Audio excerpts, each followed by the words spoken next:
వివాహ భోజనంబు. ఆలుగడ్డ కూర తొందరగా అయిపోయేలాగా ఎలా చేసుకోవాలో చూద్దాం. ఫస్ట్ ఆలుగడ్డలను అయితే మంచిగా ఉడకబెట్టి పక్కన పెట్టేసుకొని తర్వాత గిన్నె పెట్టి ఆయిల్ వేసేసుకొని ఆవాలు, జీలకర్ర, పచ్చిమిర్చి, ఉల్లిపాయలు ఇంకా కరివేపాకు వేసి కొంచెం బ్రౌన్ కలర్ వచ్చేదాకా ఫ్రై చేసేసుకోండి.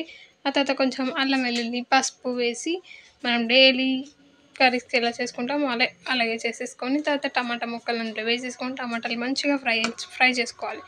మంచిగా ఫ్రై చేసుకొని గుజ్జు గుజ్జుగా అయిపోవాలన్నమాట టమాటా. తర్వాత వెల్లుల్లి, కొత్తిమీర వేసేసుకోండి.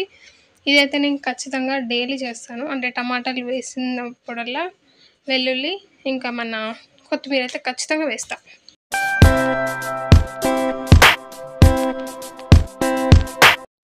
తర్వాత మన ఉడకబెట్టుకొని కట్ చేసుకున్న ఆలుగడ్డలను అయితే అందులో వేసేసి మంచిగా కలిపేసుకొని అవి కూడా ఆయిల్లో ఫ్రై చేసుకోవాలి.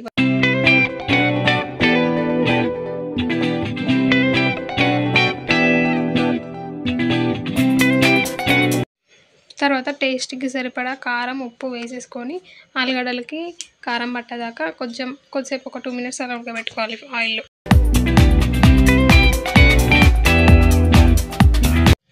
తర్వాత గ్రేవీ కోసం కొంచెం వాటర్ యాడ్ చేసేసుకొని ఒక 5 minutes అలా ఉడకబెట్టేసుకొని తినాలి. అంతే.